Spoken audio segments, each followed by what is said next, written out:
Good morning बच्चों।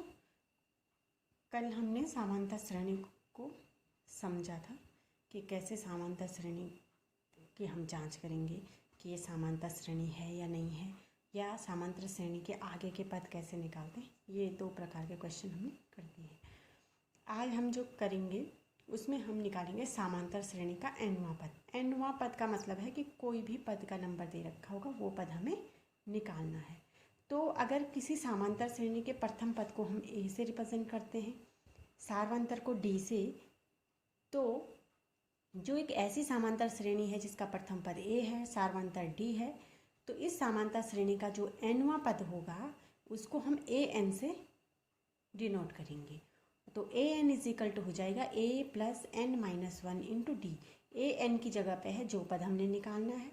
जैसे पहला पद होगा तो A1, दूसरा पद होगा तो A2, तीसरा पद होगा तो A3, ऐसा। A प्रथम पद है, N जो पद हमने निकालना है, यानी कि 1 2 3 4 जो निकालना होगा वो हम यहाँ पे रखेंगे, और D है सार्वंतर। अब हम ये वाला जो हमारा सूत्र है बहुत इम्पोर्टेंट सूत्र है।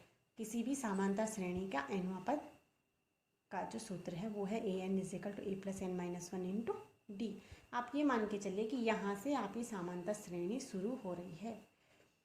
तो इस प्रश्नावली का जो पहला प्रश्न है, प्रश्नावली 5.2 का, वो है निम्नलिखित सारणी में रिक्त स्थानों को भरिए, जहाँ ए पी का प्रथम पद ए, सार्वंतर डी और nवां पद ए एन है। आपको एक सारणी दे रखी है, मैं सारणी बना नहीं रही हूँ।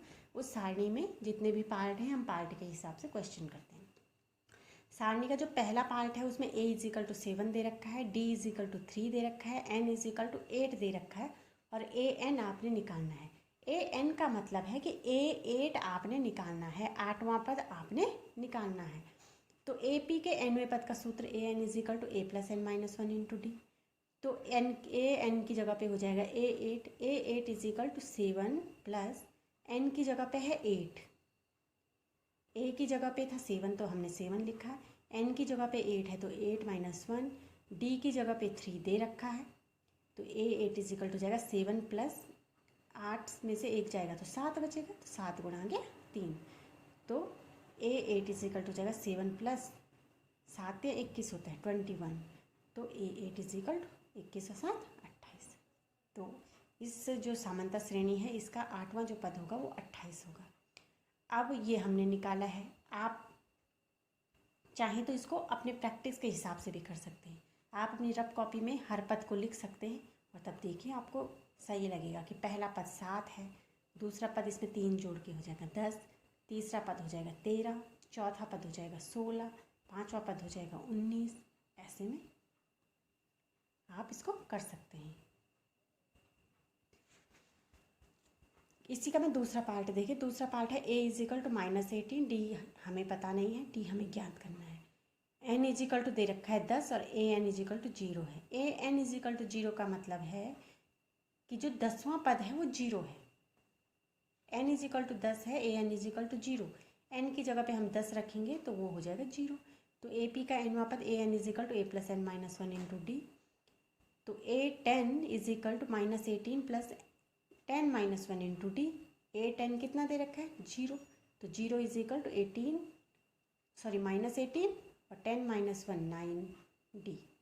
तो ये राइट हैंड साइड से लेफ्ट हैंड साइड में आएगा तो माइनस का प्लस हो जाएगा, 18 इज इक्वल टू 9 डी। और हम इसको क्या लिख सकते हैं, 9 डी इज इक्वल टू 18 है, D is equal to 18/9, D is equal to 2। ऐसे आपने करना है। इसी में मैं एक चौथा पार्ट भी कर रही हूँ। इसका चौथा पार्ट है, जैसे ए का मान दे रखा है -18.9, डी का मान दे रखा है 2.5, एन हमें पता नहीं है, और ए एन दे रखा है 3.6। तो सूत्र तो वही लगेगा। अब हम मान कैसे रखेंगे, ए एन की जगह पे हम रखेंगे 3.6। ए एन का मान दे दिया है पूरा 3.6, ए की जगह पे -18.9 प्लस एन हमें पता नहीं है, एन माइनस 1 ही रखेंगे, और 2.8 हमारा डी है, 2.5 जो है वो डी है। अब देखिए 3.6 is equal to -18.9 plus N minus 1 into 2.8। अब ये 2.8 केवल n-1 के साथ गुणा हो रहा है। ये दूसरा पद है -18.9, तो ये हम लिख सकते हैं 3.6 प्लस आ जाएगा left hand side 18.9 is equal to n-1 into 2.5, तो 3.6 धन 18.9 हो गया 22.5, तो 22.5 बराबर n-1 इंटू 2.5। तो अब इसको लेफ्ट में ले लेते हैं, क्योंकि हमें यहाँ से ऐसा लगता है कि हम सरल लगता है क्वेश्चन करना, तो अगर दोनों को चेंज करेंगे तो साइन में कोई अंतर नहीं आएगा। तो ये हो जाएगा n-1 into 2.5 is equal to 22.5, तो n-1 is equal to 22.5 upon 2.5, n-1 is equal to 22/5 upon 2.5। एक ही अंक के बाद दशमलव है दोनों जगह, तो समान है, इसलिए हम इसको लिख सकते हैं 225/25। अगर हम 10 से ऊपर नीचे गुणा कर दें तो ये हो जाएगा 225/25, 25 नंबर 225, तो n-1 बराबर 9, n बराबर 9 धन 1, ये यहाँ जाएगा तो धन का हो जाएगा, तो n बराबर 10। इसका मतलब है कि जो इस श्रेणी का 10वां पद है वो 3.6 है। आप अपने अगर बार बार करने की कोशिश करेंगे तो धीरे धीरे आपको बहुत आसान लगेगा समांतर श्रेणी वाला चैप्टर, पर इसके लिए प्रैक्टिस बहुत ज़रूरी है। इसके बाद मैं इसमें दूसरा प्रश्न भी करती हूँ। दूसरा प्रश्न में ऑप्शनल प्रश्न है, पर हम इसे हल करेंगे। ये दे रखा है कि निम्नलिखित में सही उत्तर चुनिए और उसका औचित्य दीजिए। तो AP है 10, 7, 4 का 30वां पद, इनमें से कोई एक होगा। तो इनमें से कोई एक हम सीधे मतलब ऐसा आंसर न चूज करके हम इसे हल करने की कोशिश करते हैं, तब देखते हैं क्या इन चारों में से कोई आंसर आता है। तो हल करेंगे अगर हम इसको, तो हमारे पास जो AP है अर्थमेटिक प्रोग्रेशन वो है 10, 7, 4। तो nवां पद जो AP का होता है उस सूत्र लिखेंगे AN is equal to A plus n-1 into T.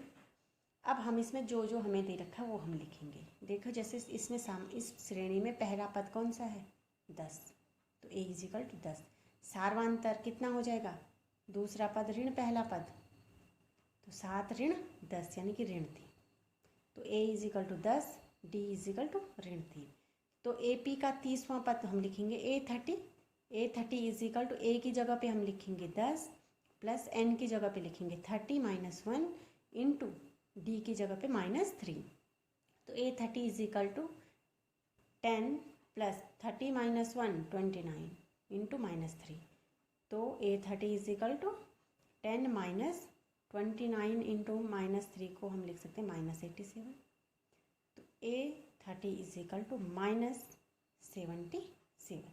अब देखिए हमारे पास जो तीसरा ऑप्शन है वो क्या है -77। इसका मतलब है कि जो C वाला है वो सही है। ठीक है, तो आप इनकी खूब सारी प्रैक्टिस कीजिए। जितना छोटे छोटे प्रश्नों को जितना आप अच्छे ढंग से प्रैक्टिस करेंगे, जितना इजी आपको लगेगा, आप बार बार उसको करना चाहिए, तो आपको चैप्टर आसान लगेगा। इसके बाद जो क्वेश्चन नंबर पहले का तीसरा और 5वां पार्ट है वो होमवर्क है, और क्वेश्चन नंबर दूसरे का दूसरा पार्ट आपके लिए होमवर्क है। कहीं पे दिक्कत होती है समझने में तो आप मैसेज कर सकते हैं, उसको हम कोशिश करेंगे कि आपको और आसानी से समझ में